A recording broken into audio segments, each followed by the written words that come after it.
I had 40 minutes in the Beast with him. And in the Beast is his car? Yes. Yeah. You've been very strong in condemning the genocide in Gaza, the bombings in Iran. Because why we fail to hear rational voices, because there's too much hypocrisy and fear. And I would say that we should be ashamed that countries, having the mandate their own people, are not able to express freely and boldly issues that is close to their hearts. But there have been very strong condemnations, but in terms of accountability, there's a sense that you have the condemnations, you have the strong statements, and then it's business as usual. Last year, you hosted Donald Trump. He'd come down here for a summit to Kuala Lumpur. This was, I think, the second year of the US's backing of the Gaza genocide, something you've been very strongly critical of. It was an opportunity for tough talk, but you actually ended up praising Trump quite lavishly. You said you admire his tenacity, his courage. We, of course, admire your tenacity, your courage, because the world needs leaders who promote peace strongly. You said the world needs leaders who promote peace. Yes, because I was encouraging him to do precisely that. And the private engagement was clear. I mean, he listened. I had 40 minutes in the Beast with him. And in the Beast is his car? Yes. Yeah.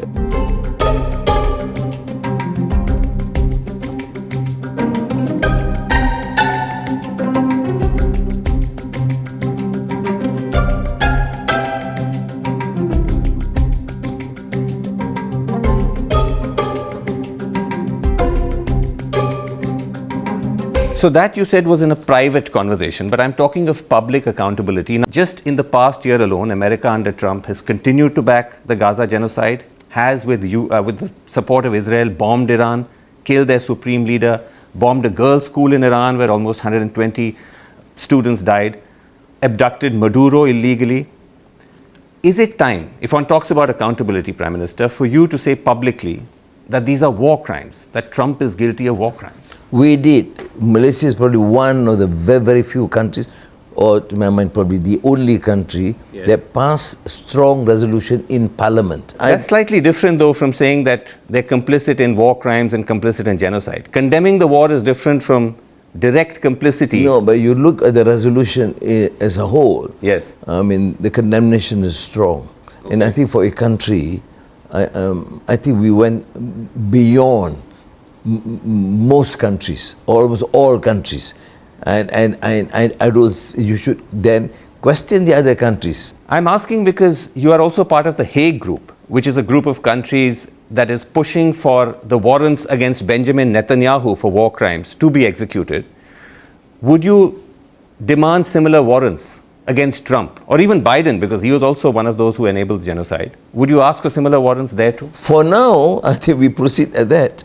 And I think we will proceed what we think is tactically, strategically possible for now. Okay. But what is more important is to condemn the atrocities. What do you think is a realistic way of holding a superpower like America to account for grave violations of international law? That goes beyond condemnation. What do you think is a solution? It sounds great. It caters for a particular interest of a particular few that has expressed so much anger and anxiety. Yes, but it doesn't solve anything. Because what we're seeing right now is the bombs continue to fall on Gaza, on Iran. You're fully aware of what's going on in the West Bank. There's this unchecked aggression. So is that pressure enough? Is that being effective? Of course, it is not. Enough? That's why I think it is. I've said it even in front of Chancellor Olaf Scholz of Germany. I see this hypocrisy cannot be tolerated. Because the hypocrisy of the West, of the superpowers, and this has been happening. Overall, though, do you see the arc of global events now? Do you think we're heading into dark times, or are you optimistic? I'm not too pessimistic, but I think if we can get these emerging economies, countries, to work together, many things we can resolve. Prime Minister, thank you so much indeed for talking to us. You. Thanks very much. Oh, tough session. Very good.